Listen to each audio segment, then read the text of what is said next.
Hello friends, हाय। स्वागत है आपका हमारे यूट्यूब चैनल पे। यदि आप हमारे चैनल पर नए हैं तो हमारे चैनल को सब्सक्राइब कर लीजिएगा ताकि आपको रोज़ का रोज़ नया वीडियो देखने को मिलता रहेगा। फ्रेंड्स, तो आइए आज चलते हैं सूरजपुर। और सूरजपुर हम लोग एक मीटिंग है, वहाँ पे जाएंगे और बहुत बड़ा मीटिंग रखा गया है वहाँ पे। तो वहाँ हम लोग चलिए चलते हैं सूरजपुर, और सूरजपुर जाके देखेंगे किस टाइप से मीटिंग है और कितना भीड़ है ये सबको।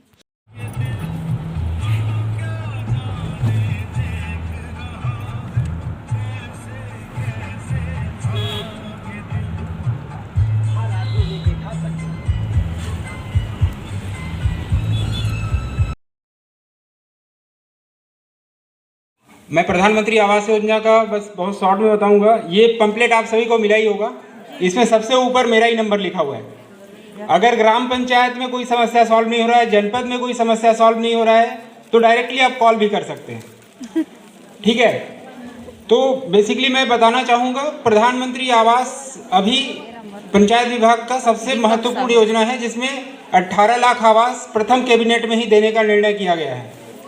हमारे जिले में आज तक 37,568 आवास स्वीकृत हैं, जिसमें से 29,119 आवास बन चुके हैं आज की तिथि में ऑनलाइन MIS पर। शेष बहुत तेज गति से बन रहे हैं, अभी राशियां भी तुरंत जारी हो रही हैं। आप अगर निर्माण कार्य करा ले रहे हैं तो 5 से 7 दिन में अगला किस्त आपको मिल जा रहा है। अगर कोई ऐसा है जो निर्माण करा लिया, पैसा नहीं मिल रहा है, तो आप बता सकते हैं डायरेक्टली, उनका हम लोग जो भी समाधान होगा वो तुरंत पैसा क्रेडिट भी करवाएंगे। कहीं पे कोई दिक्कत नहीं है। मैं शुरुआत थोड़ा सा करूंगा। योजना 1 अप्रैल 2016 से प्रारंभ है, और इसका जो तरीका है मिलने का, इसके लिए कोई आवेदन नहीं करना होता है, कुछ नहीं करना होता है। SECC 2011 जो सामाजिक आर्थिक जाति जनगणना 2011 का सूची है, वो सूची ग्राम सभा से अनुमोदित होकर तैयार है, पूरे सिस्टम में ऑलरेडी अपलोडेड है, जिसमें 60,105 नाम ऑलरेडी सिस्टम में हैं। उसी 60,105 में से हम 37,568 को दे चुके हैं। शेष 22,537 आवास स्वीकृति अभी होना बाकी है। मे भी 1 से 1.5-2 महीने में इसका भी स्वीकृति आदेश आपको मिल जाएगा, जो वेटिंग लिस्ट में होते हैं हमारे। ठीक, ये चीज़, इसमें कोई भी ये बोलेगा कि मेरा फार्म भर दीजिए, मेरे को पैसा से आवास 5,000 ले लो, 10,000 ले लो, दे दो, बिल्कुल पॉसिबल नहीं है। ये वही व्यक्ति करेगा जो जानकार है, उसको पता है कि इसका नाम सूची में है, वो आपसे ठग सकता है, ले सकता है पैसा। लेकिन आप नहीं भी देंगे पैसा तब भी आपको आवास मिलेगा। ठीक, इवन आप इसका अवलोकन भी कर सकते हैं। अपने नामों का अवलोकन आप ग्राम सभा के दीवार पर लिखा हुआ है, कहीं पे दीवार हो सकता है नया बना होगा, टूट गया होगा, तो आप बेझिझक पूछ सकते हैं। आपको जनपद से, जिले से बता दिया जाएगा कि आपका नाम है या नहीं है। ठीक, ये सूची तैयार हो चुका है। इसके बाद 2018-19 में आवास प्लस का एक सूची तैयार हुआ था, जिसमें 2011 में ऐसे पात्र परिवार जो आवास के लिए पात्र हैं लेकिन छूट गए हैं इस सूची में, उनका नाम जोड़ा गया है। उसमें 15,403 पात्र परिवार शामिल हैं, उनका भी हमारा वेटिंग लिस्ट तैयार है। इस प्रकार देखा जाए तो मोटा मोटा में 40,000 आवास जिले में अभी मिलना है। जो हमारा वेटिंग लिस्ट रेडी है वो मिल जाएगा। अभी आपके सचिव, सरपंच, ग्राम पंचायत, रोजगार सहायक आपसे दस्तावेज भी कलेक्शन करवा रहे होंगे। दस्तावेज मेनली आपसे खाता पासबुक, आधार नंबर, आधार कार्ड, मोबाइल नंबर और आपका मनरेगा जॉब कार्ड, ये 4 दस्तावेज देने होते हैं आवास के स्वीकृति के लिए। ये 4 दस्तावेज आपसे लिए भी होंगे, तो उन्हीं का सिस्टम में अपलोड करके फिर पैसा दिया जाता है। एक बार मैं पैसा देने का बता देता हूँ कैसे मिलता है। आपका जैसे ही आवास का रजिस्ट्रेशन हो जाएगा, स्वीकृतियाँ मिल जाएगी, जैसे ही लक्ष्य प्राप्त होगा, उसके बाद आपको 25,000 बिना काम किए दे दिया जाएगा। 25,000 शासन ये समझता है कि आप ग्रामीण पात्र परिवार हैं, गरीब हैं, तो आपको प्रारंभ करने के लिए ही 25,000 दे देता है। उस 25,000 में आपको प्लिंथ का काम कराना है, न्यू का। ठीक, न्यू का जैसे ही काम कराएंगे, रोजगार सहायक आपका जियो टैग कर देगा, फिर आपको FTO तैयार कर दिया जाएगा जनपद से, और 40,000 अगला किस्त मिल जाएगा। 40,000 में आप टॉप तक का काम करा लेंगे, छत स्तर तक का। उसके बाद आपको फिर फोटो खींचेगा रोजगार सहायक, फिर आपको FTO बनेगा और फिर 40,000 मिल जाएगा। इसके बाद आप ढलाई कर लेंगे, प्लास्टर कर लेंगे, फिर आपका एक फोटो और खिंचाएगा और अंतिम किस्त 15,000 मिल जाएगा। इस प्रकार टोटल 1,20,000 रुपये आपको मिलता है। इसके साथ ही साथ नरेगा के अभिसरण से इसमें 19,890 रुपये भी मिलता है। 90 दिवस का मानव मजदूरी इसके तहत जो वहाँ काम करते हैं आवास में, चाहे आपका हितग्राही हो या हितग्राही अगर बुजुर्ग हैं, विधवा महिलाएं अकेली हैं, तो किसी आदमी को लगाई हैं तो उनके नाम से VMR भर सकते हैं, मास्टर रोल भर सकते हैं, तो उनके खाते में चला जाता है। तो इस प्रकार टोटल आपका लमसम 1,40,000 रुपये का ये टोटल अनुदान राशि आपको मिल जाता है। आवास बनाने के लिए कोई रेस्ट्रिक्शन नहीं है कि आपको इसी एरिया में बनाना है जो यहाँ लिखा है। ये हम लोग का मिनिमम एरिया है, मतलब कम से कम इतना होना चाहिए 25 वर्ग मीटर।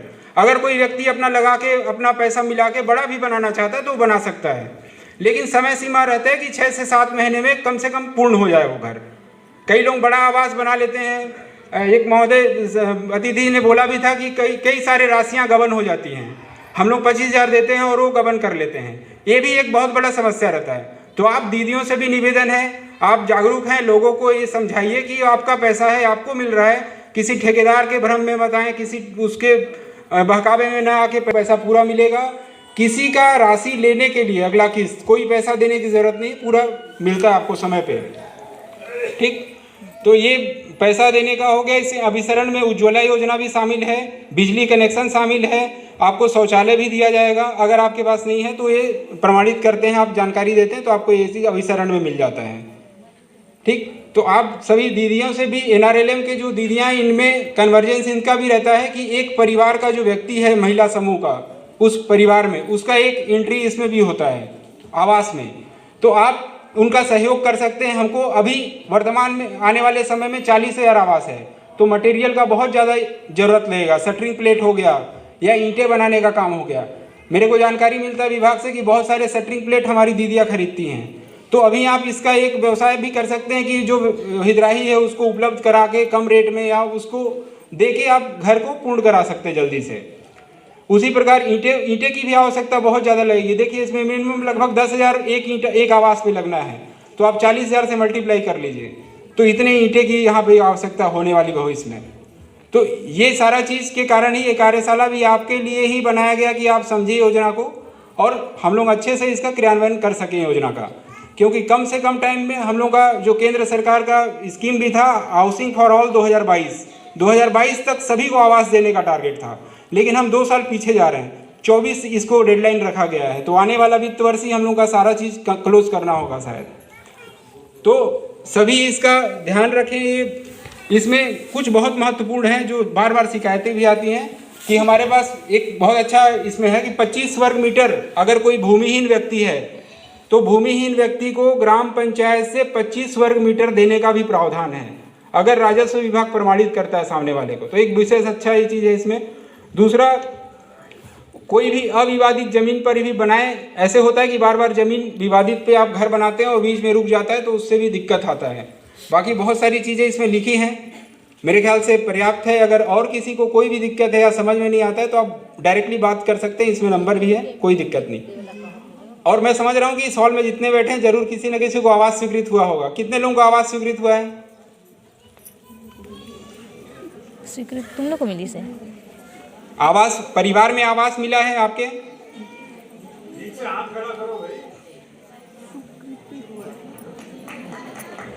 इतने लोगों को आवास देखिए, हाथ भी बहुत सहने सहने उठा रहे हैं आप लोग। क्या दिक्कत है? उठाओ भाई, सीधा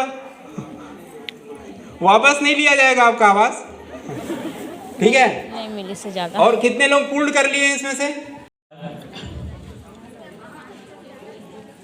जी, मैं नसीम खान, जिला कार्यक्रम समन्वयक आयुष्मान भारत।